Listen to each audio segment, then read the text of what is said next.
Hi, and welcome to Imagine This Stories. Today, we're going to talk about the story of the Prodigal Son. This is a story Jesus told to some people when they were asking him why he likes to hang out with people who, well, a lot of other people don't like. So sit back, relax, kick off your shoes, and imagine this.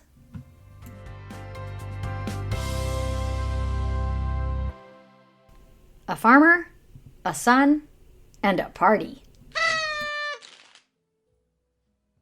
Have you ever played the game I'm Thinking of an Animal? Guess what? We're going to try to play it right now. I know, it might be a little tricky, but let's give it a try. I'm going to give you some clues, and we're going to see how quickly you can guess the animal that I am thinking of. Ready? Here we go. Number 1, it has 4 legs. Any guesses? Number 2, it lives on a farm. What's your guess? Number 3, it's bigger than a cat. So if you guessed a cat, that's not the answer. Think again. Number 4, when this animal is little, a lot of people think it's really cute. Are you thinking of a cow? Womp womp. They are really cute when they're little, but I'm not thinking of a cow. Okay, number 5, they have a short tail. So what do you think? Did you think sheep? Bzzz. Nope. All right, last clue. You'll get it now. They have a curly tail. I'm pretty sure by now you know. But here's one final sound that will definitely give it away. Did you get it? Yep, I'm thinking of a pig. How many clues did you need? I imagine you didn't need too many. Well, in today's story, you're going to imagine that you are a pig farmer. Your name is George. Actually, your name is Gergos. But let's face it, George is a lot easier to say. If you're wondering why your name is George, that's a good question. The name Gergos means farmer in Greek. See? Your name is the job you do. Cool, right? So on with the story. As I said, your name is George. And to be fair, you're really not that nice of a guy. Sorry, that's just the way it is. One morning, you wake up and you hear a lot of noise coming from the barn. You head outside and hurry over to see what the commotion is. You look into the pig pen and you see lots of pigs walking along. I mean, you are a pig farmer after all, so you have to have a lot of pigs. But while they're making some noise, that's not what's causing the ruckus. You look around some more. What do you imagine you see? If you said a lot of little piglets, you would be correct. How many do you think you see? It's more than 5. It's more than 10. More than 20. You look in the pen and start to count. 29! There are 29 little piglets in the dirt. It turns out, last night, 2 of your mama pigs had babies. A lot of babies. This is both good news and bad news. The good news is you're a pig farmer, so you need a lot of pigs to keep your business going. The bad news is your assistant, who we will call Ayuto. He actually quit yesterday. He was a decent worker. He was just annoyed with you. He would like to clatter on and talk about this and that, and you would get frustrated with him and yell at him and tell him to be quiet and work harder. Well, he got tired of always being yelled at and treated with no respect. He said he had had enough and stormed off yelling, "I quit." In hindsight, you acknowledge that you could have perhaps been a little nicer, but you realize it's too late now. You also realize all these new pigs are going to require a lot of work. You walk back to your house and make a sign that says "Help Wanted" and hang it in the town market. A few hours later, you hear a voice calling, "Hello? Is anyone here?" "Yes," you call. "Come out back. I'm near the barn." A moment later, a tall man with big muscles arrives. He looks very strong. You think he would make a great assistant. "I saw your sign in the market. What kind of help do you need?" You say, "Oh, you know, basic pig farming stuff. Make sure they have plenty of fresh water. Keep them fed. Make sure their fence is in good repair. That kind of stuff." "Oh, good," says the man. "That sounds easy enough. Is there anything else I would be required to do? Well, I mean, you would need to clean out their pen every day. Pigs typically poop in one area of the pen, so you'll need to shovel up all the poop every day and move it out of the area. Otherwise, it will stink. Yeah. Wait, says the man. You're looking to hire a pig pooper scooper? Well, kind of. Yeah, I will pass, he says. Oh, it's not that bad, you say. Then why don't you do it? Well, it's not that good either. Thanks, but no thanks, says the man as he walks away. Darn. A little while later, you hear another voice calling out. Anyone there? Yes, you answer. I'm in the back, near the barn. You glance up and see a tall, thin man rounding the corner. He looks nice and like he might be a hard worker. You give him a hearty, hello. Hello, says a nasally voice. are you the person looking for help? I am, you say excitedly. What kind of help do you need? Oh, you know, basic pig farming stuff. Giving them water and food, taking care of their fence, that kind of stuff. Oh, good, says the man. That sounds easy enough.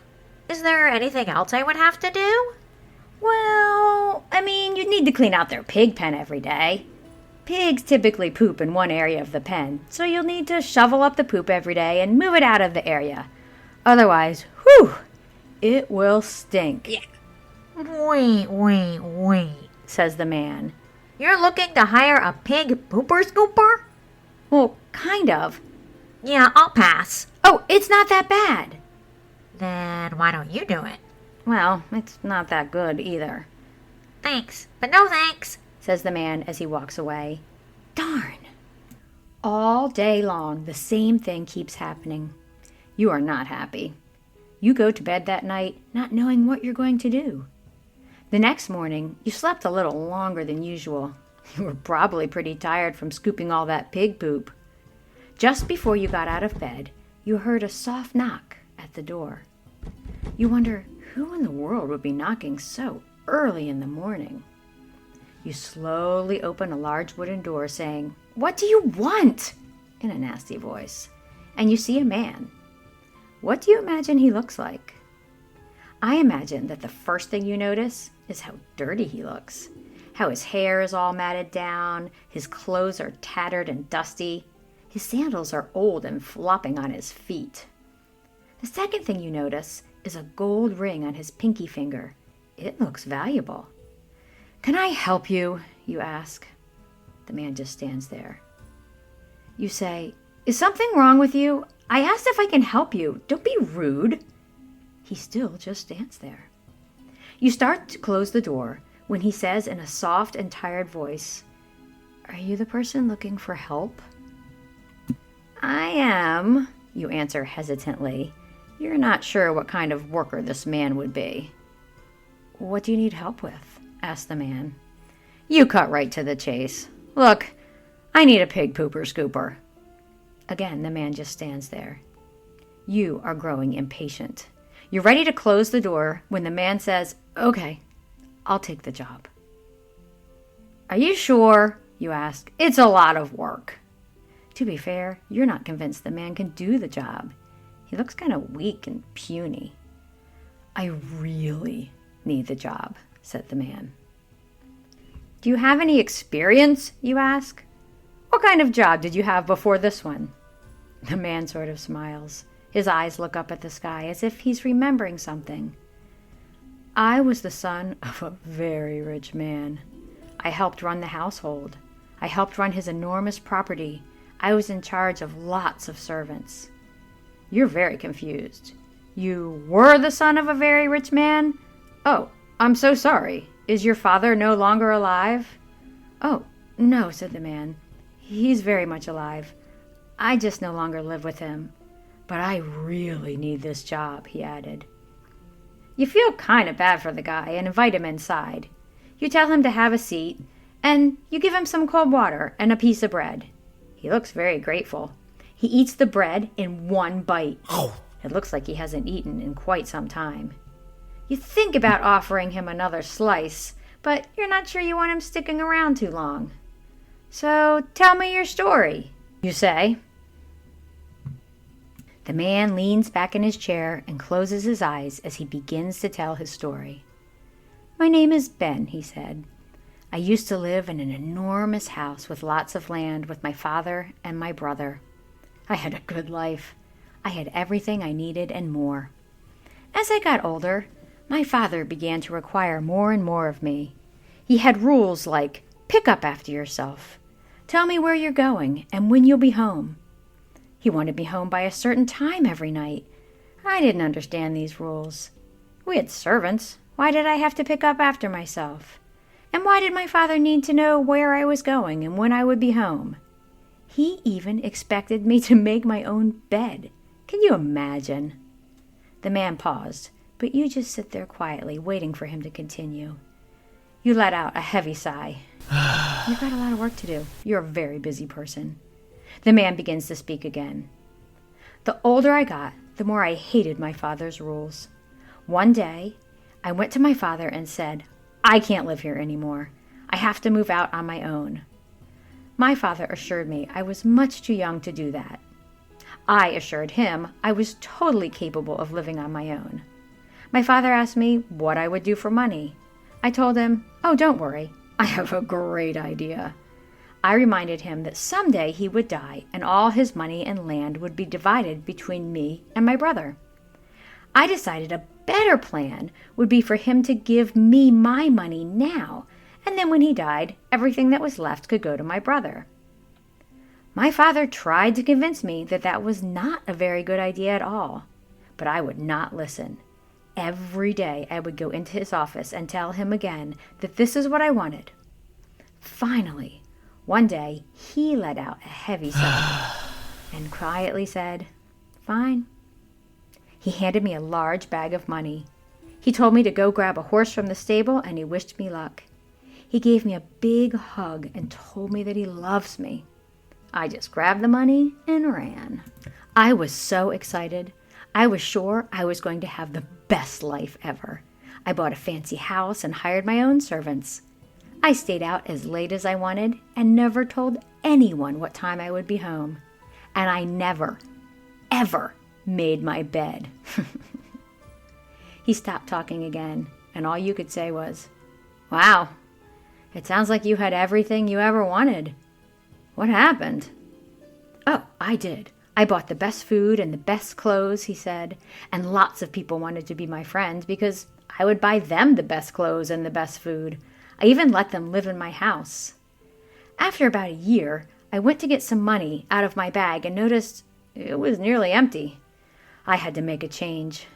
I sold most of my stuff, and that gave me enough money to live well for a couple more months. Before long, that money started to run out. After that, my friends left me. I no longer had anything they wanted. It turns out they didn't like me because of who I am, but because of all the stuff I had. So here I am. I no longer have a house or a horse, and the only clothes I have are the ones I'm wearing. You look down at the ring on the man's finger. What about that? You ask. The man looks down at his finger. It's all I have left. My father gave it to me when I was just a boy. You feel bad for the guy and tell him that he can have the job as the pig pooper scooper.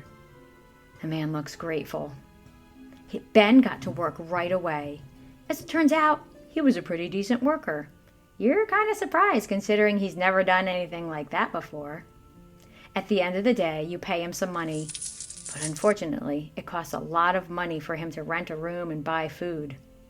One day, you walk out to the barn and see Ben sitting down with the pigs, eating their food with them. What in the world are you doing? You ask. I'm hungry, and I ran out of money, said Ben. But it's okay. Tonight, I'm going to see if I can find someone to buy this ring that my father gave me. You look at him and say, go home. Oh, no, I haven't finished my work for today, said Ben. And I don't even like the house I'm staying at. It's not a house, it's just a tiny, dirty room that I sleep in. The good news is I don't ever have to make my bed because I don't have one. I just lie on a mat on the floor. No, you say, not that home.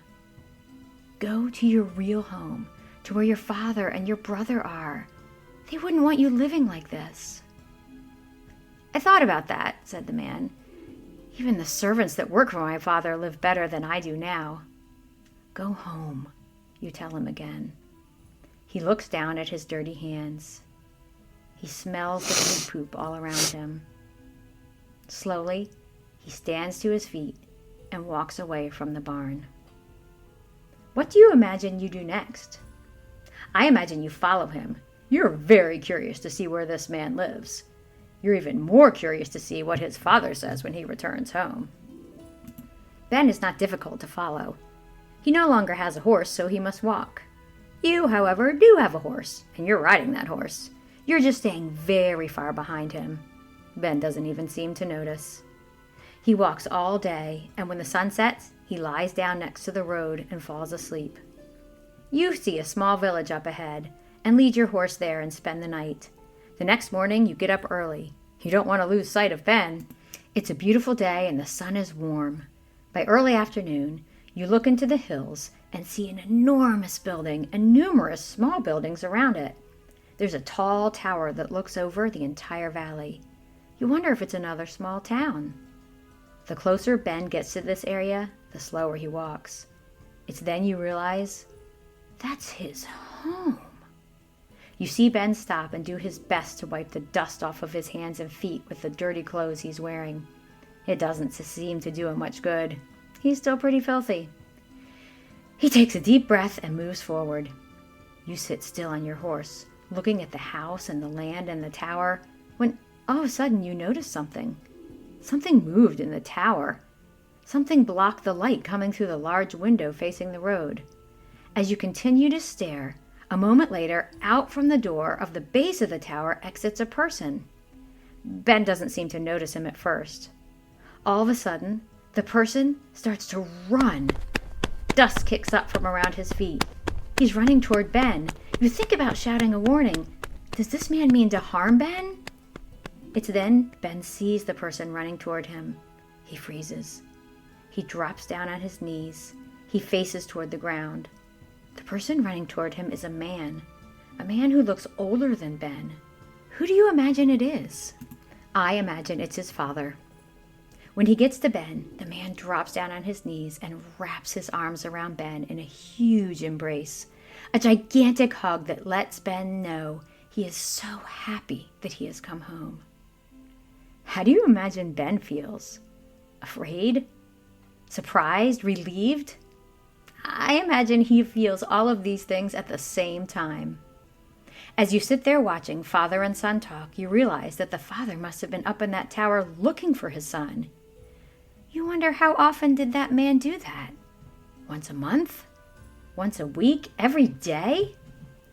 After a few minutes, the father and son stand up. The father puts his arm around Ben and leads him back toward the house.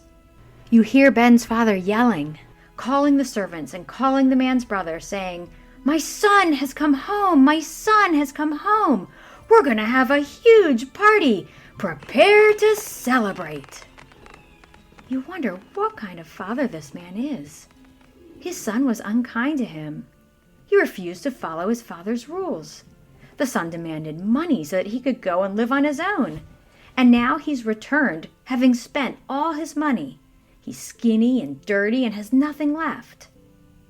You imagine that his father must be very good and kind. I imagine you're right. You turn your horse around and trot off at a quick pace. You should be able to get home before it's too dark, which is really a good thing because you have a lot of work to do. As you trot back through town, you pass the house of Ayuto, your old assistant. You pause. You wonder if you had behaved more like Ben's father, if Ayuto would still be working for you. Maybe if you promised to be kind and understand and patient, maybe he'd come back to work? You get off your horse and slowly walk to his door. You knock gently. His wife answers the door, a little surprised. She did not expect to see you there. She calls for her husband. When he comes to the door, he looks angry. "What do you want?" he asks. You take a deep breath. I want to apologize for the way I treated you, you say. It wasn't right. If you will come back and work with me, I will do my very best to be kind and patient and understanding. What do you imagine Ayuto says? I imagine he decides to give you one more chance. You thank him and then turn quickly to get back to your house. You put your horse away, feed the pigs, and decide to begin scooping the poop. You're glad that you met Ben.